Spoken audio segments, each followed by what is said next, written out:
Thank you. All right, thank you. From Play to Innovation is a class I teach at the D School, and it's in its 8th season.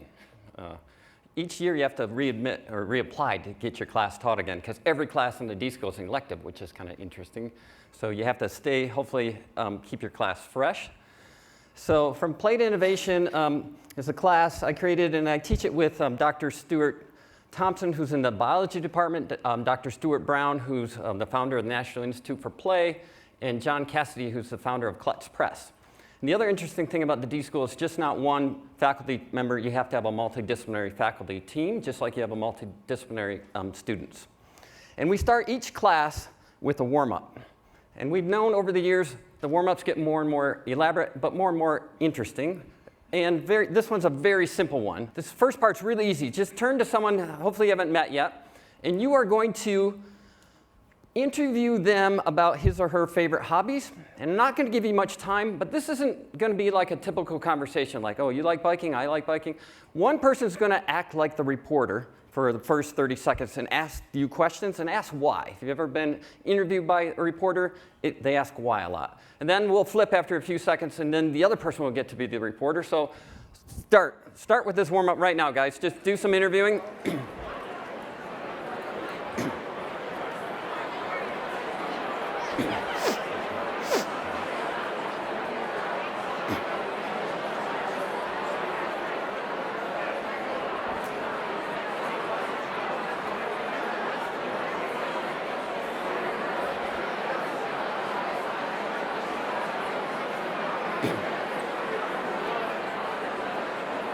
Okay, flip. Make sure you flip. The other person asks some questions. Make sure you flip. Ask why.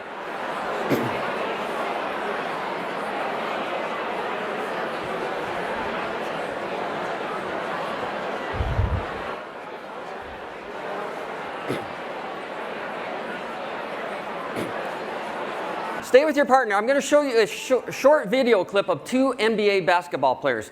One is Landry Fields, a Stanford alum, and the other is Jeremy Lin, who's a Harvard alum but went to Palo Alto High School, so we'll give him credit for that.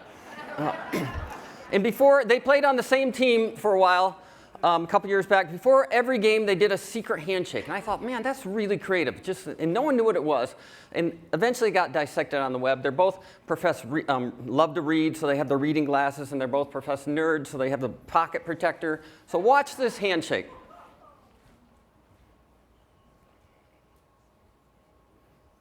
I didn't know if I was going to have a roster spot.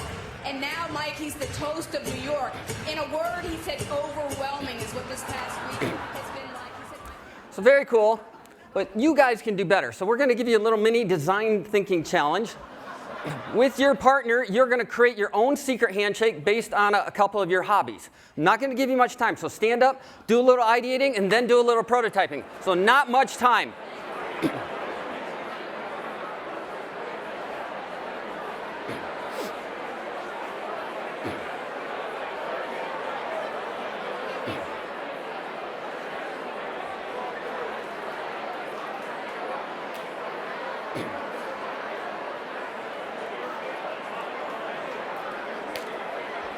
Nice.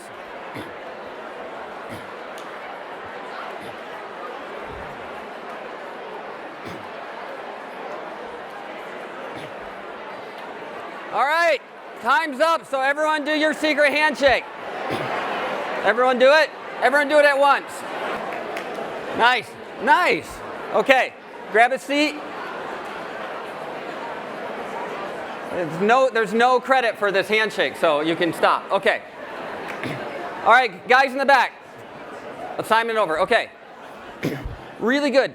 My hope is later today at the cocktail hour, or even better yet, somewhere in San Diego, if you see your partner, you do your secret handshake. And people around you go, what the heck? These people are super creative. So most people think the opposite of play is work. I think, especially with respect to innovation, it is boredom. Or with respect to anything you're really excited about. If you're not excited about doing it, you're bored, you do something else. So the opposite of play for me is not work, it's being bored. And most companies think that play is recess, it's frivolous, it's for kids. We got to do the hard work. I really like to think play more as behaviors, and how can you enhance those behaviors to be a better creative person or a better innovator or better at whatever you do. So breaks are great, recess is great, foosball, ping pong, that's all fine, but how can we use play more as behaviors? Part of the process. So you did a little mini design thinking challenge here. You came up with a new to the world handshake. Trust me, if I just said come up with a handshake, wouldn't have been as good because you used some of the principles of design thinking. You first used some inspiration, you did some interviewing. You really understood this person quickly about their hobbies and learned something new. So these deep user insights. If I had given you more time, that would have probably been helpful. Then you stood up and did some ideating. You did some brainstorming. You were trying some different things out. So lots of thinking wide, divergent thinking. And then real fast, we had a deadline on this design challenge. You had to implement, you did some prototyping. And I saw some really good ones back there we're going to see during break. So that's design thinking, the principles of design thinking. If you want to get better at it, you just do more and more iterations, to solve more and more challenges. And then thinking about play behaviors, we did a little role playing on the first to get inspired. We acted as a reporter. And that's kind of fun to do. People love to talk. You can get them talking and talking. Pretend you're a reporter sometimes. You'll get some insights that you wouldn't believe. We did some exploratory play. We started doing some ideating. Some companies are very famous for this. If you think of a Google, lots of their big divisions came out of exploratory play, Google Maps, Google Mail. And then very quickly, we jumped to some constructive play. We prototyped. We made something tangible. It's either physical or digital, but it has to be tangible. And that's, again, play behaviors on top of design thinking. So one last thing I want you guys to think about. I get a lot of my insight as a toy inventor, understanding, observing kids. And I read this really interesting article around the average 4-year-old laughs something like 40 to 50 times a day. And the average 40-year-old laughs something like 4 to 5 times a day. So that's trending poorly, unless you're getting younger. So, and you may think, so that's just very interesting. So I look back, got me thinking about metrics. You think about metrics, it's really easy to judge or look at metrics around financial things. We can look at our bank accounts, we can look at our all sorts of different company accounts and things like that. What if there were metrics around laughter? And especially thinking about your career and how do you make that more enjoyable?